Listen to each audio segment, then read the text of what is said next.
In the north of Britain lies a land of epic grandeur and enduring legend. A place of soaring peaks shrouded in mist and snow. Of rugged glens that have known war and tragedy. Eerie lakes that may conceal monsters and phantom spirits.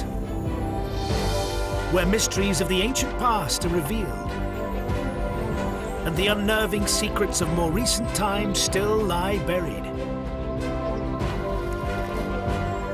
The home of the boy who never grew up. The land where Braveheart battled a powerful enemy. The birthplace of legends of rock, giants of steel, and a mechanical marvel like no other. A country where golfers can end up in hell, or young princes find romantic bliss. Where tradition is being given a new twist, and the future is being shaped. A people proud of their history and culture and determined to keep that spirit alive. This is Scotland, as you have never seen it before.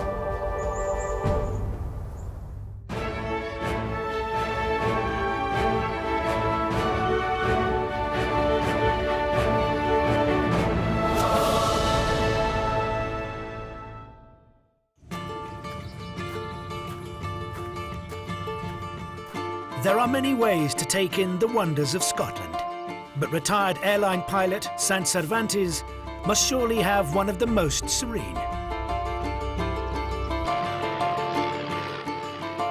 Instead of the noisy passenger jets he once flew, he now takes to the skies in his single-seat glider. Once freed from the towplane, Sant can quietly soar above the Scottish countryside at altitudes of up to 13,000 feet. Today, he's taking in the sights around Loch Leven, one of Scotland's most popular nature reserves. Sant has covered distances of over 600 miles in a single flight, and he recently stayed in the air for a remarkable 15 hours.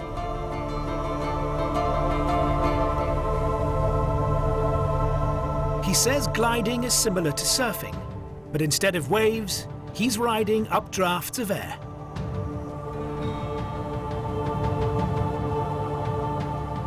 Sant finds freedom here, but for one famous queen, Loch Leven was a prison.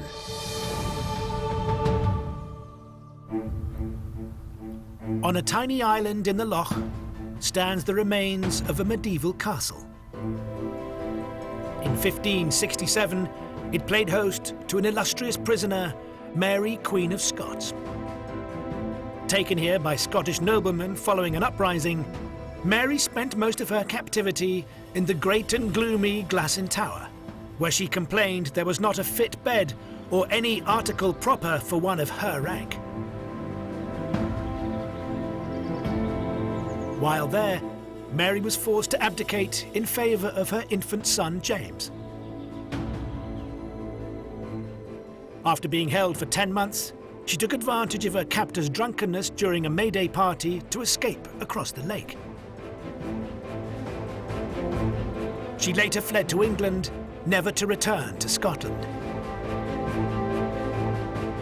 But Queen Elizabeth I saw Mary as a threat to her power, and in 1587 she was tried and executed.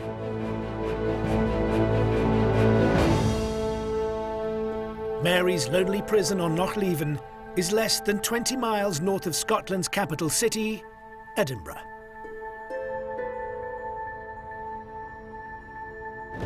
People have been drawn to this dramatic landscape, carved from an ancient extinct volcano, since as far back as 8,500 BC. Situated on the estuary of the River Forth, today Edinburgh is home to around 500,000 people. Robert Louis Stevenson, the author of Treasure Island, once described his native city as a dream in masonry and living rock. Edinburgh is built on 7 hills, just like Rome. and like Rome, it is famed for its glorious architecture. It has more buildings listed for preservation than any other city in the world. The historic fortress of Edinburgh Castle towers on a rock over 250 feet above the metropolis. There has been a royal castle on this spot since at least the reign of David I in the 12th century. Innovation, invention and creativity have always been the watchwords of Edinburgh. It was the first city in the world to have a fire brigade, and it was the birthplace of some of the world's greatest scientists. Every August, it plays host to the Edinburgh Fringe, the world's biggest arts festival. Musicians, dancers, actors and comedians come from around the globe to perform at over 300 venues across the city. Along the Royal Mile, the ancient cobbled street that winds its way through the heart of the city, street performers vie for space with those trying every trick in the book to promote their shows. Flying High Theatre Company is here with their play Dear Lucy, telling the story of the women left at home when their loved ones went to fight in World War I. Up the street, Corey Pickett from Australia is using his circus skills to entertain the crowds. His energetic and eccentric shows captivate young and old alike.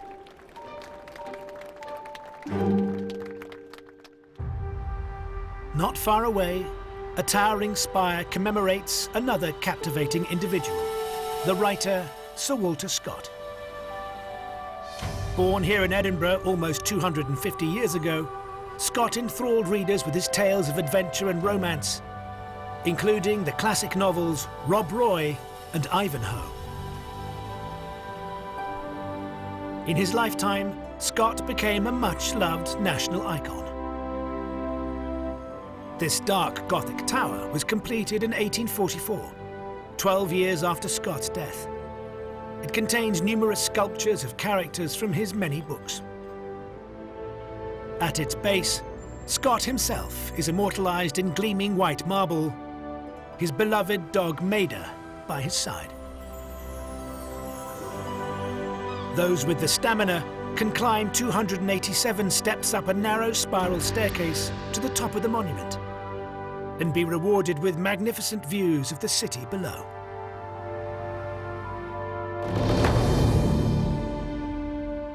But nowhere offers better views of Edinburgh than the 350-million-year-old Arthur's Seat, a place of myth and strange tales.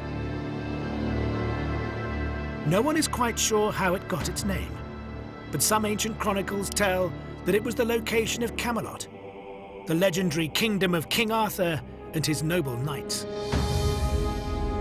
In 1836, 5 boys hunting for rabbits on the hill found a set of 17 tiny coffins containing small clothed wooden figures. A forgotten ancient ritual? A sinister work of witchcraft? The true purpose has remained a puzzle ever since.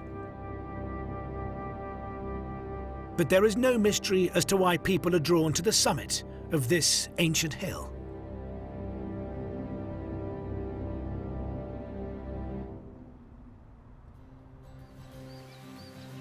Even further from the bustle of the city, deep in a forest in Perthshire, something a little unusual is going on.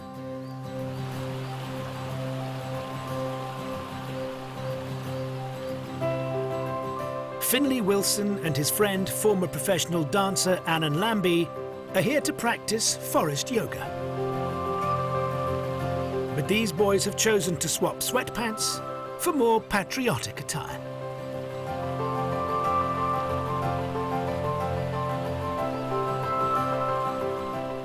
Finley came up with the idea in 2017, and since then, videos of his kilted yoga have made him an internet sensation. He believes passionately in the power of yoga for physical and mental well-being. With over 10 years' experience under his belt, he is now able to achieve the most difficult positions, helped, no doubt, by the roomy nature of Scotland's national dress.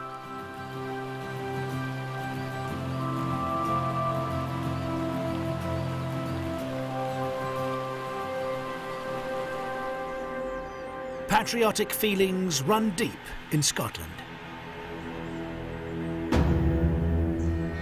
Overlooking the city of Stirling, on the banks of the Forth River, stands an imposing monument to a Scottish national hero, William Wallace, better known to millions of moviegoers as Braveheart. Over 700 years ago, he united many of Scotland's fractious clans to resist an invasion by Edward I of England. A king so tyrannical, he was known as Malleus Scotorum, the Hammer of the Scots. Wallace's uprising marked the beginning of the First War of Scottish Independence, which would last for over 30 years. In 1297, just a stone's throw from this spot, Wallace and his men took on one of the most powerful English armies ever to set foot in Scotland. As the English forces attempted to cross the Forth River, the rebels stormed forward, their spears levelled at the enemy. Thousands of English troops were slaughtered, and the river is said to have run red with blood. For the Scots, their victory at the Battle of Stirling Bridge was one of their most glorious, for the English, a humiliating defeat. In Mel Gibson's Oscar-winning movie Braveheart, the battle is one of the main set pieces. But in Gibson's version, there is no bridge and no river. But hey, that's Hollywood.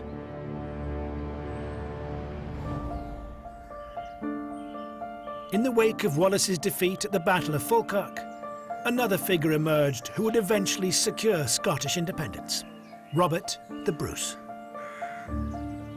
For years, Bruce waged a relentless guerrilla war against the English. King Edward II was determined to deal with the troublesome rebel, and in 1314, he marched north to Stirling Castle.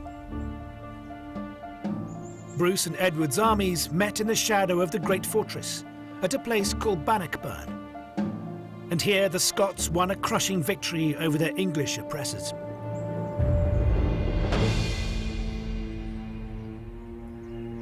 It took another 14 years for the English to recognise Scotland's full independence. Bruce had achieved his lifetime struggle. He died the following year in 1329. For centuries after his death, the exact whereabouts of King Robert's final resting place was a mystery. Then in 1818, workmen made an extraordinary discovery at Dunfermline Abbey, less than 20 miles from Stirling. Inside a vault, they found a skeleton wrapped in a golden shroud, the remains of Robert the Bruce. The body was reinterred with fitting pomp and ceremony, and mounted in stone on the Abbey's tower were the 4 simple words, King Robert the Bruce.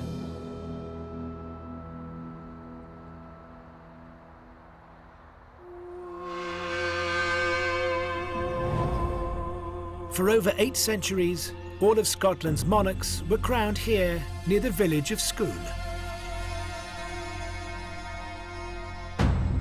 Today, the site is dominated by the grand edifice of Scone Palace, but this is not where the coronations took place. A short distance away is a grassy mound known as Moot Hill. It was home to a pedestal like this one, a sacred stone said to be the pillow Jacob rested on when, according to the Bible, he beheld a vision of angels. This was where the monarch stood to receive their crown.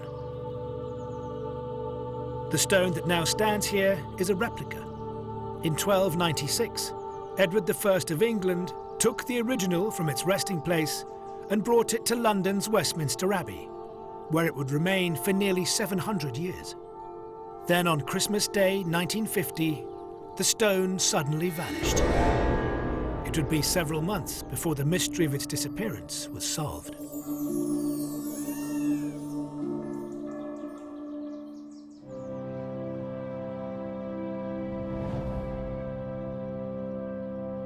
The medieval Abbey of Arbroath on Scotland's northeast coast was once the country's richest religious house. Its magnificent red sandstone ruins still echo with ancient splendor. On the morning of the 11th of April 1951, the Abbey's custodians made an unusual discovery. On the site of the high altar, wrapped inside a Scottish flag, they found a large rectangular stone. The Stone of Scone. Some Scottish students later confessed to having stolen the stone from Westminster.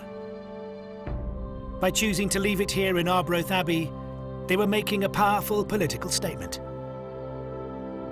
Because in 1320, when the Scots were in the midst of their bitter struggle against English rule, a group of nobles had come to this very place to make a solemn declaration.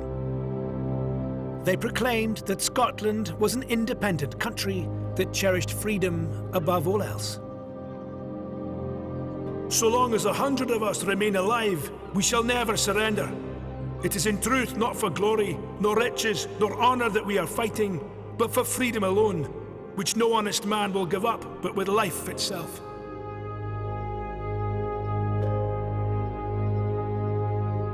Some 450 years later, the Declaration of Arbroath would inspire one of the most famous assertions of freedom, human rights, and self-determination ever written: the American Declaration of Independence.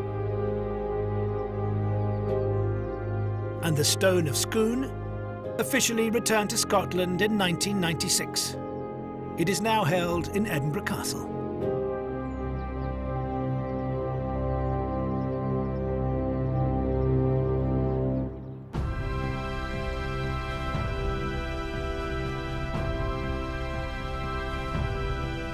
Scotland has its heroes and legends of the past, but it also has some present-day ones.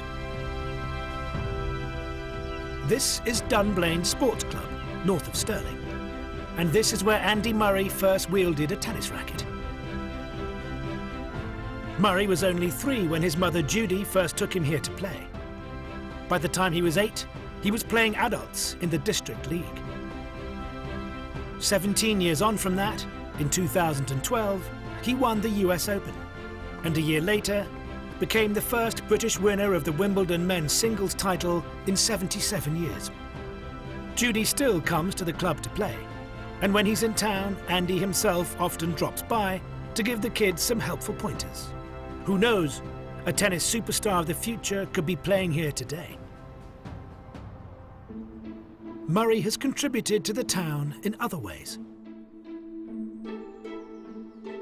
In 2013, he bought the nearby Cromlix House Hotel and reopened it a year later as a 5-star destination.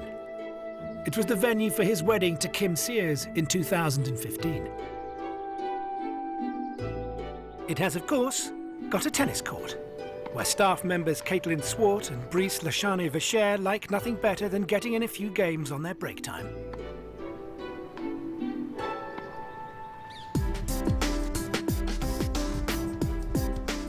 Although Andy Murray grew up in Dunblane, he was actually born in Scotland's biggest city, Glasgow. For many years it had a reputation as a rough, tough and dangerous town, but has now reinvented itself as a vigorous and happening place. Reputed to have been founded by St Mungo in the 6th century, Glasgow grew from being a small settlement on the banks of the River Clyde to being one of the engine rooms of the Industrial Revolution. Scotland was once the shipbuilder to the world, and the heart of the industry was here on the south bank of the Clyde. In the early 1900s, 1/5 of all ships launched worldwide were built here. A giant crane still stands on Queen's Dock as a symbol of the city's proud shipping and engineering heritage. The Finniston crane was erected in 1932. It was used to load the heaviest cargo, like locomotives, for export around the world. With the decline of shipbuilding, large areas of Glasgow's docklands became derelict. But now gleaming modern architecture has taken the place of the abandoned wharves and shipyards. The Scottish Event Campus is home to two visually striking venues. Originally called the Clyde Auditorium, for obvious reasons this eye-catching building has become better known by its nickname, the Armadillo. It was envisioned by its designers as an interlocking series of ships' hulls to reflect the city's shipbuilding heritage. The SSE Hydro is one of the busiest venues in the world. It was officially opened in 2013 with a concert by singing legend and proud son of a Scot, Sir Rod Stewart. Like many buildings designed by world-renowned architect Zaha Hadid, the Riverside Museum can only be truly appreciated from above. Its wave-like design was inspired by Glasgow's maritime history. The building is home to the Museum of Transport, its main hall dominated by a mighty locomotive manufactured in the city for South African Railways in the 1940s. Moored here out front is the Glen Lee, a steel-hulled, three-masted tall ship built here in 1896. Another reminder of this city's historic legacy.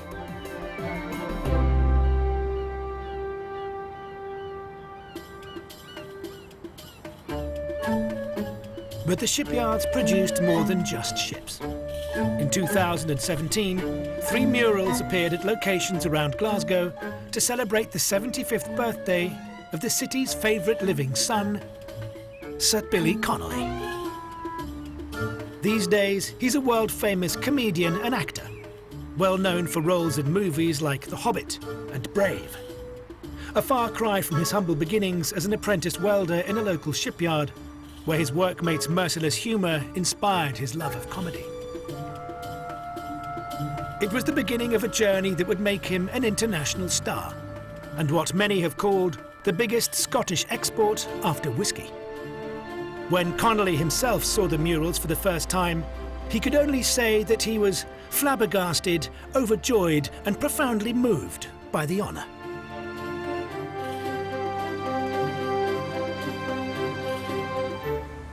But these aren't the only unexpected artworks to be found in Glasgow. In the East End district of Cranhill, a series of wire sculptures stand guard at the base of an old water tower. Created by artist Andy Scott in 2001, the sculptures draw inspiration from water and the sea, representing mythological figures like the Greek god Poseidon and the sirens, whose enchanting song lured sailors to their death on the rocks. The water tower itself dominates the skyline of Cranhill, a housing project originally built in the 1950s. During that decade, 2 brothers were born here who would set the rock world alight.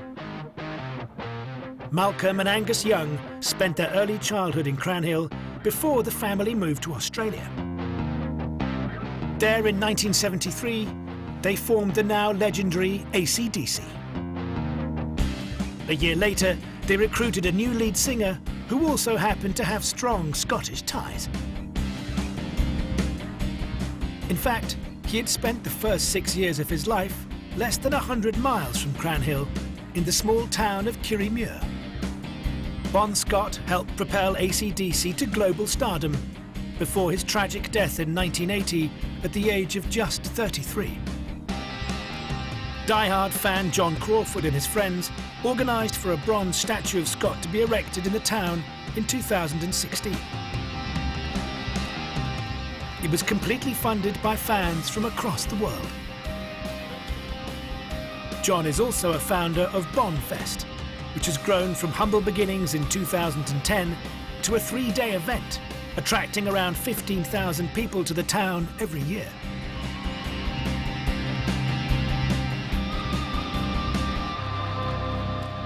Bon Scott never grew old, and in that way, he resembles a world-famous fictional character who has his origins here in Kirriemuir. Author J.M. Barrie was born in this house and drew on his childhood in Kirriemuir to create the world of Neverland and his beloved hero, Peter Pan, the boy who refused to grow up. Barry based the character on his older brother David, who died in an ice skating accident the day before his 14th birthday. In a garden to the rear of the house, a statue of Peter Pan celebrates this symbol of eternal childhood. In creating his fantasy world, J.M. Barrie found folklore a rich source of inspiration, just as it is for Scotland's modern-day artists.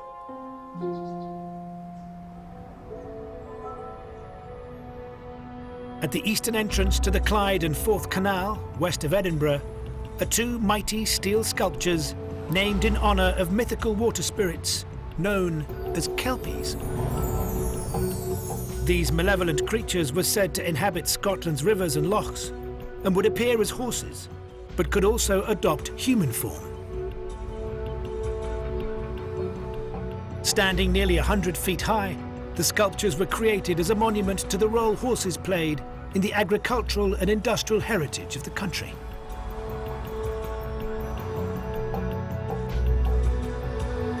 Since 2013, the nightly spectacle of the shifting colours of the illuminated Kelpies has captivated all who see it. Like the mythical creatures whose name they share, they appear to take on a new and entrancing form.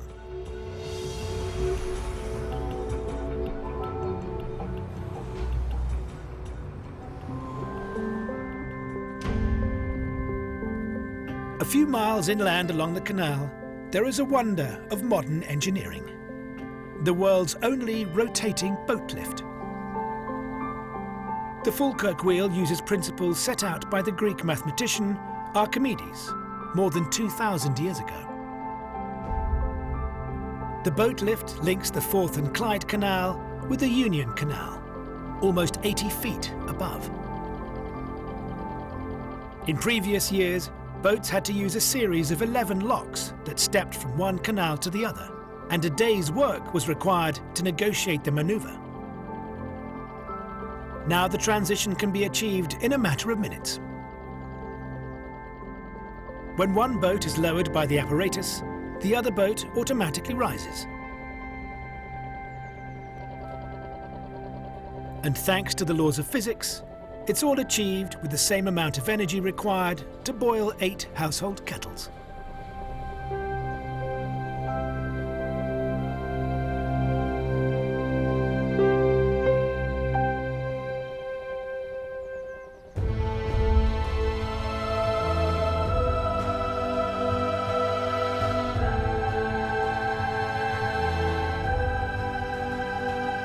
A much earlier engineering marvel spans the estuary of the River Forth to the east. The Forth Rail Bridge connecting Fife and Edinburgh was completed in 1890. And since that time, its striking red colour and uncompromising industrial aesthetic have made it a much-loved icon of Scotland. Over 8,000 feet long, the bridge was the first major structure in Britain to be constructed of steel, and took almost 8 years to build.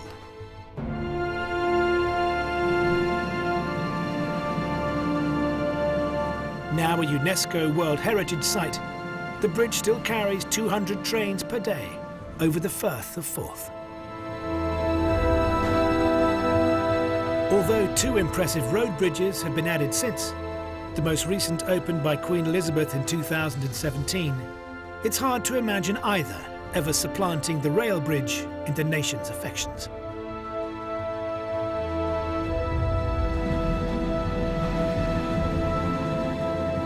And if you want to toast your affections, what better way than with a wee dram of Scotland's national drink?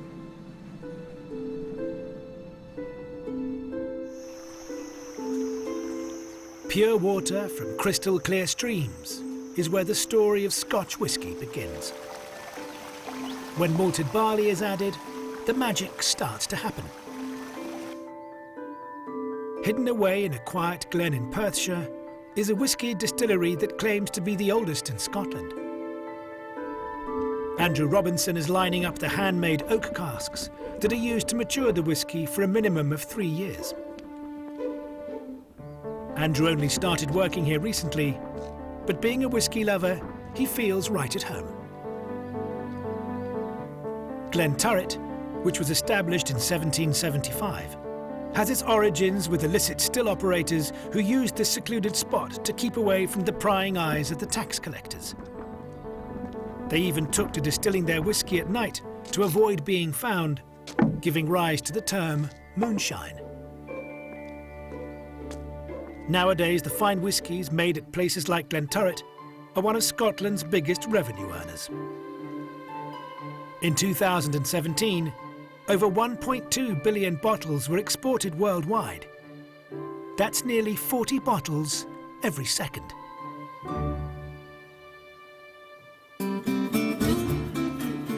Traditionally, at Scottish weddings, couples share whisky from a loving cup as a sign of trust and fidelity. One place just north of the English border has seen more than its fair share of weddings.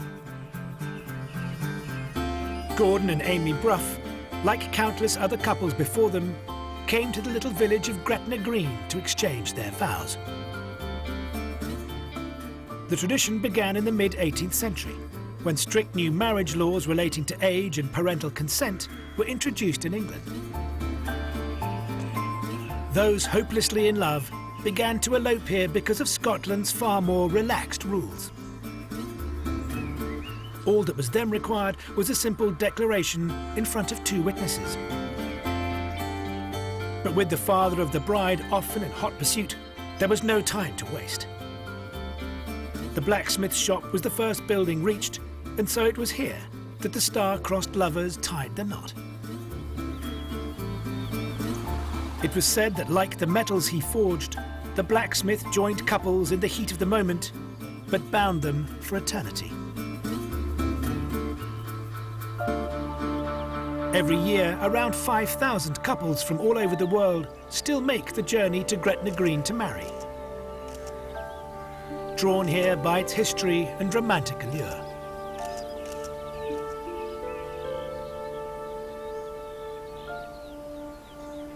Young love often blossoms at university. The town of St Andrews on the east coast of the Fife Peninsula is home to the 3rd oldest university in the English-speaking world. In 2001, a shy 19-year-old came here to study the history of art. Known to his fellow students as Steve, he stayed in St Salvator's Hall of Residence. Also lodging there was a young woman called Kate, and it wasn't long before they caught each other's eye. This would have been a college romance like any other, were it not for the fact that the young man was none other than Prince William, second in line to the British throne, and his beloved was Kate Middleton. Shortly before their wedding in 2011, the couple returned to St Andrews to launch the university's 600th anniversary celebrations. Tradition is important here, and students in their distinctive undergraduate gowns are a common sight around St Andrews. Oliver Roberts, who is studying history, is the first person from his family to attend the college, while Bao Chow Pham came here from Austria in 2014 to undertake a degree in international relations. In fact, almost half of the students here come to this prestigious university from overseas.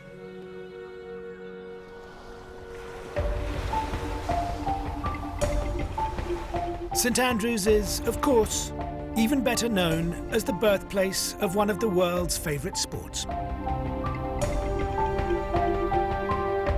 Known as the home of golf, the Royal and Ancient is the oldest club in the world. Golf originated on these links in the 15th century, and the very first 18-hole game was played here in 1764. Keeping the old course in tip-top condition means a very early start for the numerous ground staff.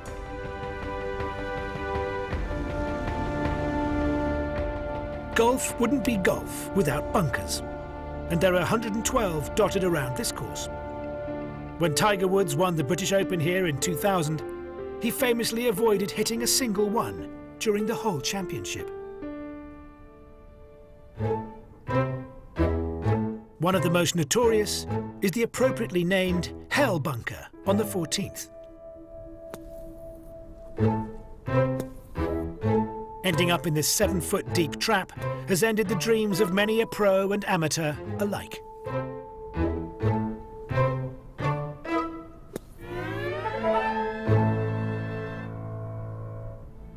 To get to the 18th hole here, you must walk across the 700-year-old Swilcan Bridge, an image familiar to every golf fan in the world. This is where, during the 2005 British Open, Jack Nicklaus, one of the sport's most legendary players, waved his last goodbye to the game in front of thousands of cheering spectators. St Andrews has played host to the Open Championship on no fewer than 29 occasions, and for lovers of the game, walking these storied fairways puts them in touch with that rich history.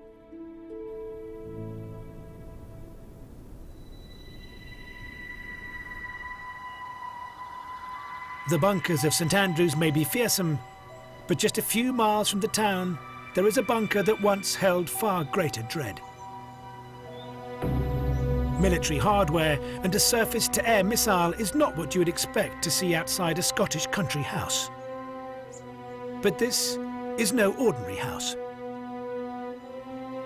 It's actually the entrance point to an underground complex, which for over 40 years was classified as top secret. During the dark days of the Cold War, the threat of nuclear annihilation loomed large over the world.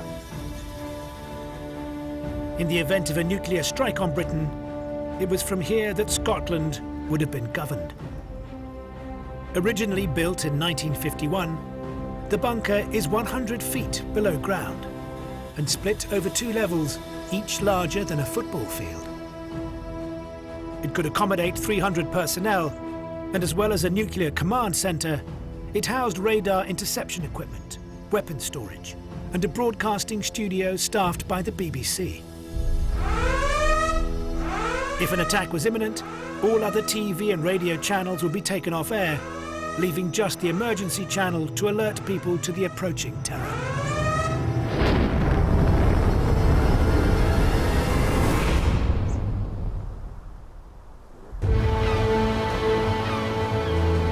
Scotland's spectacular northern coastline feels a long way removed from the threat of war. Duncansby Head Lighthouse marks the most northeasterly point of the British mainland, almost 880 miles from Land's End in the southwest of England. Just beyond here are islands that hold many secrets, secrets which are slowly being unearthed and rewriting their history books. The Orkneys are made up of over 70 islands. Although 20 are inhabited, most of the population of about 22,000 live on the largest island, known as the mainland.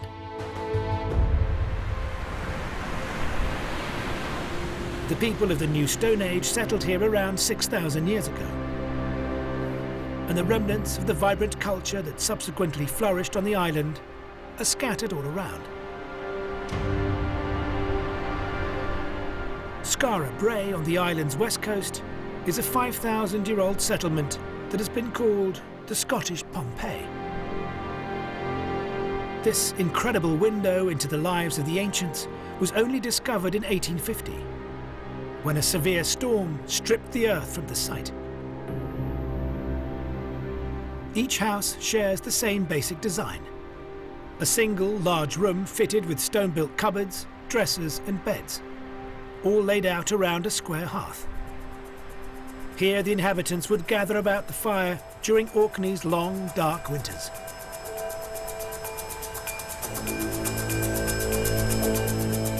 The Broch of Gurness is a later settlement on the island's northeast coast, dating from around 500 BC. At its centre is a broch, or stone tower.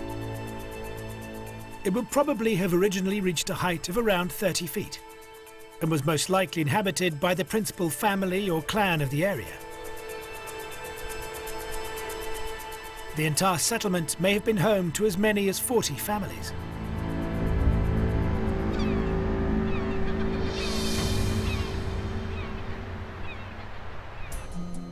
But what has really excited archaeologists and historians in recent years can be found on this narrow strip of land separating two lochs on the island.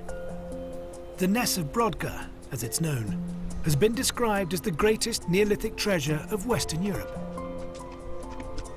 Excavations reveal that over 4,000 years ago, the inhabitants held a great banquet here.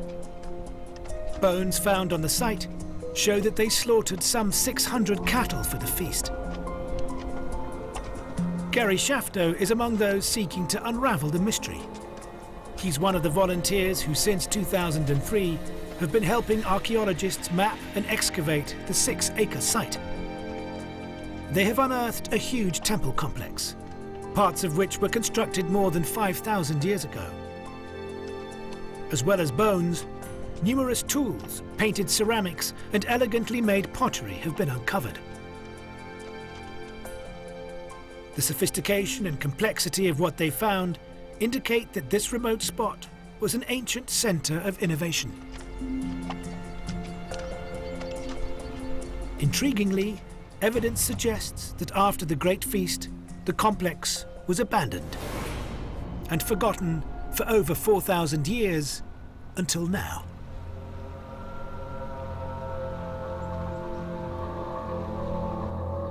Some cultural artifacts, though, demand to be seen and heard. The Aston Martin is synonymous with James Bond. Various models of the car have been driven by 007 in no fewer than 12 movies. Bond's association with Scotland runs deep. The first actor to play him on film was Edinburgh-born acting legend Sir Sean Connery.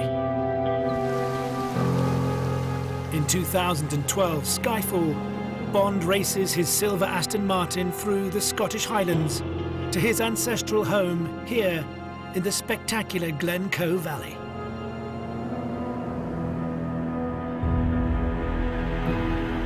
Glencoe is a place of bleak beauty, but come the winter snows, it can be fierce and forbidding.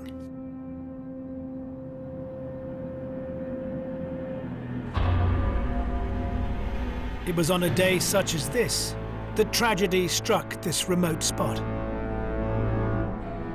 Over 300 years ago, the valley was home to the lawless MacDonald clan.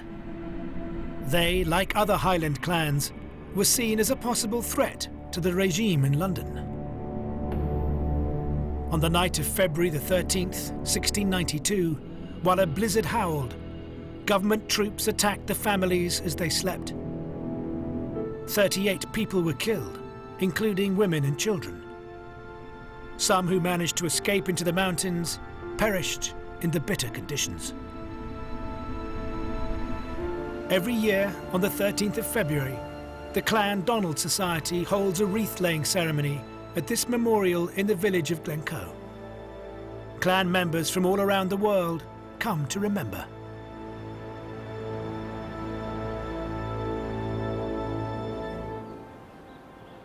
On the southern edge of the Highlands lies the vast expanse of Loch Lomond. From the early 19th century onwards, paddle steamers were a familiar sight on this lake, catering to the growing number of visitors to the area. The Maid of the Loch was the last and largest in a long line of paddle steamers to sail these waters. She was launched in 1953, and during her 28 years of service, carried around 3 million passengers. The Maid was decommissioned in 1981, and for years was left to rot. But in recent times, a restoration project has seen her returned to her former glory. Now the plan is to relaunch her as a fully operational paddle steamer, working alongside her more modern cousins.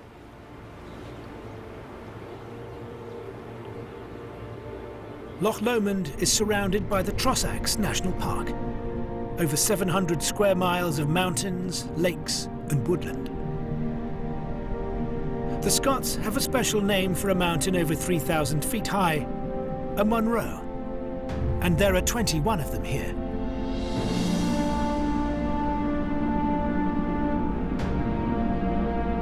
Winter ascents of these Munros can be a serious undertaking, the unpredictable weather often catching out the unprepared. But that doesn't deter those who aim to climb every Munro in Scotland, all 282 of them. A challenge completed by more than 6,000 people to date.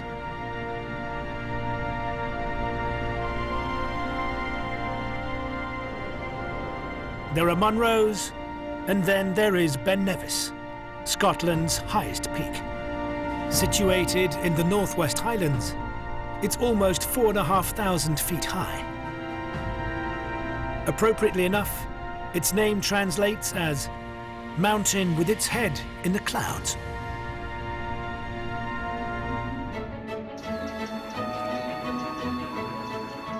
Just a few miles from Ben Nevis is the starting point for one of the most spectacular train journeys in the world. But this isn't just any old steam train. In the Harry Potter movies, it played the role of the Hogwarts Express, the train that brings Harry and his fellow students to the School of Wizardry.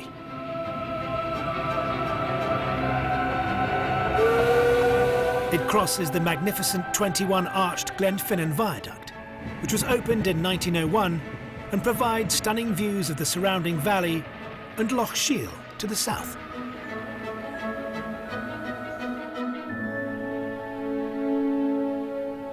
This is not the only loch in Scotland to have a connection with the fantastical.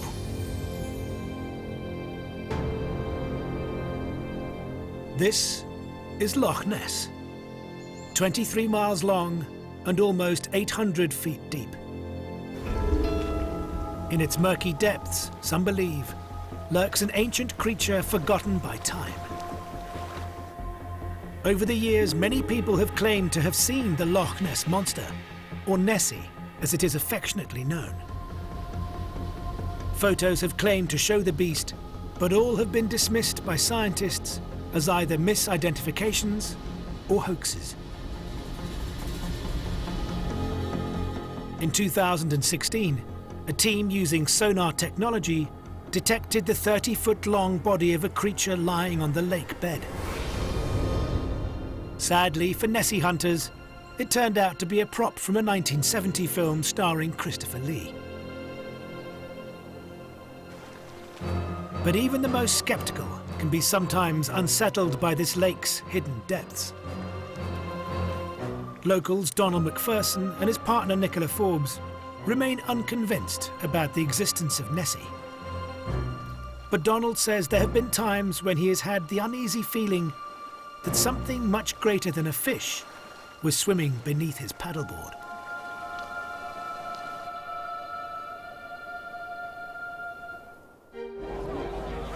Somewhat more vigorous sporting activity is at the heart of the Highland Games, held across Scotland during the summer months. The Games are said to have their origin in the earliest days of the clan system, when chieftains would select their best warriors based on trials of athleticism and strength. One of the most spectacular events is held here in the grounds of Drumtochty Castle in Aberdeenshire. Along with traditional sporting events like the hammer throw, the stone put and tug of war, there are also dancing and music competitions. The Games are seen as a celebration of all things Scottish. But they attract competitors from all over the world.